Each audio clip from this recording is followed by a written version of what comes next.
Vie de baptisé, chemin de sainteté. Tel est le fil rouge de notre assemblée ce soir, en cette fête à la fois du baptême du Seigneur et de Sainte Léonie Françoise de Sales. Notre baptême, pour nombre d'entre nous, il est loin déjà, ce baptême reçu dans l'enfance. Et peut-être apparaît-il comme un sacrement du passé, sans réel effet sur notre vie présente. Qui parmi nous se souvient de la date de son baptême, ou qui parmi nous pense-t-il fêter l'anniversaire du jour de son baptême? On raconte que le pape Pie XI affirmait que parmi tous les événements de sa vie, y compris son élection sur le trône de Saint-Pierre, le plus important pour lui était son baptême.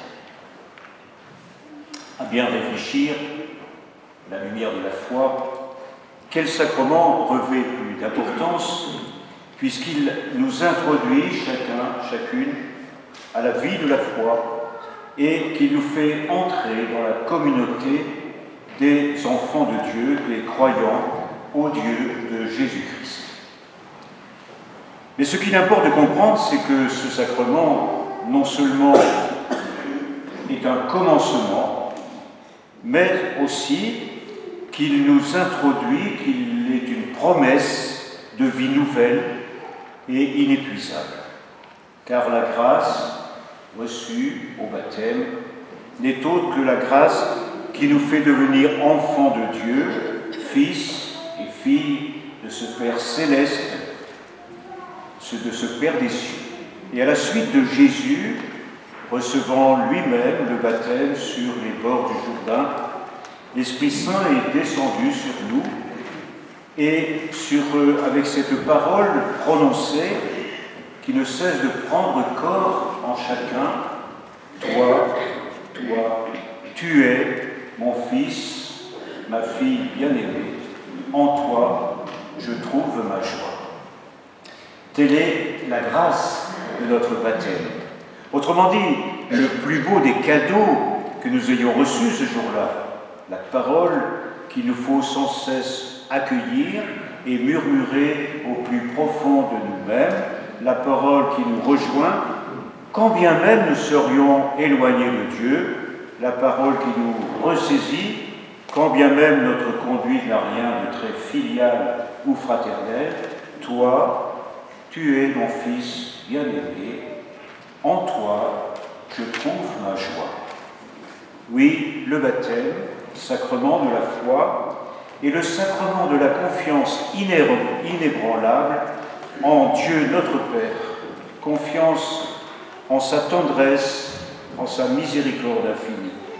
Et cela change tout d'être aimé et de se savoir aimé de cette façon, en étant convaincu que ce Père trouve sa joie en chacun d'entre nous, chacun unique, ses enfants, malgré nos faiblesses, malgré nos fragilités, nos imperfections, jusque parfois nos refus. Et ce point est absolument fondamental. Si nous voulons que le fait de vivre son baptême soit un chemin de sainteté, trop souvent, en effet, nous risquons de confondre sainteté et perfection de vie. Serait saint celui qui n'aurait aucun défaut, aucune imperfection, sans pli ni ride en quelque sorte. Le pape François le rappelait très justement dans son exhortation apostolique sur la sainteté en disant « N'aie pas peur de te laisser guider par l'Esprit Saint.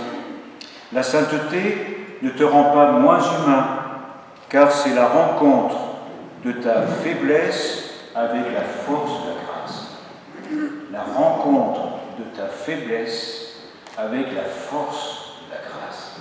En écho à cette parole, j'aime citer cet écrivain chrétien, Bernanos, qui écrivait il en est des saints comme des chats. Il y a des grands saints, puis il y a ces saints de gouttière, les bâtards de la grâce. Superbe. Le pape, lui, utilise une autre expression tout aussi parlante quand il évoque des saints de la porte d'à côté qui vivent proches de nous et sont le reflet de la présence de Dieu. Où sont-ils, ces saints de la porte d'à côté? Chez les parents qui éduquent leurs enfants, chez ces hommes et ces femmes qui travaillent pour apporter le pain à la maison, chez les malades, chez les religieuses âgées qui continuent de sourire. Je ne sais pas ce que vous en pensez. Et je ne sais pas si Sainte Léonie Avia de Salles, que nous fêtons ce jour, continuait de sourire à la fin de sa vie.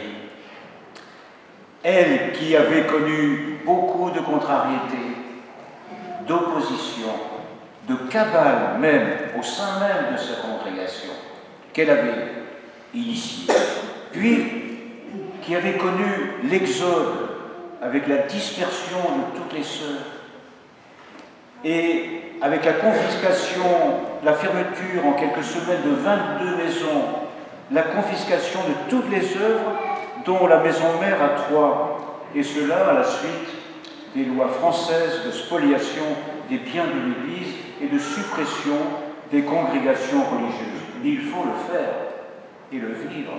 Et pourtant, après tant d'épreuves, ses proches ne peuvent que s'émerveiller de la voir toujours sereine et inébranlablement confiante en Dieu.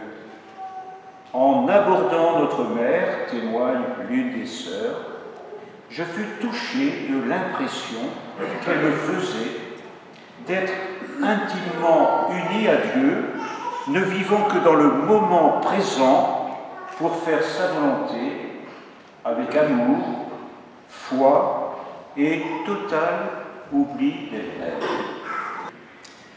Il y a un mois, j'ai eu la grâce de participer à Oran à la béatification des 19 bienheureux martyrs d'Algérie.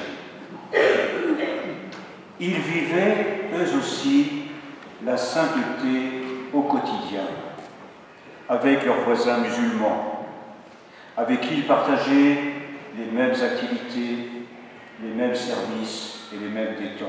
Leurs prières étaient pleines du regard porté sur la vie des autres. À chaque Eucharistie, ils portaient et offraient leurs voisins, collègues et amis, et tout le peuple algérien pris dans cette tourmente terrible de la guerre civile. À chaque Eucharistie, ils comprenaient davantage, à la suite du Christ Jésus, que l'important était de témoigner d'un amour qui entraîne à donner sa vie pour ceux qu'on aime. Parmi ces martyrs, sœur Odette Prévost, champenoise comme Sainte Léonie, petite sœur du Sacré-Cœur de Foucault, et qui fut assassinée un mois de novembre 1995, alors qu'elle se rendait avec une autre sœur à la messe matinale, et on retrouva sur elle une prière, contemplation, qui évidemment prend tout son poids quand on sait que chaque jour, elle avait conscience qu'elle pouvait être assassinée. Je vous la laisse, elle est proche de ce dont témoigne Sainte Léonie, je vous la laisse à méditer. Vis le jour d'aujourd'hui. Dieu te le donne, il est à toi. Vis-le en lui. Le jour de demain est à Dieu, il ne t'appartient pas. Ne porte pas sur demain le souci d'aujourd'hui. Demain est à Dieu, remets-le lui.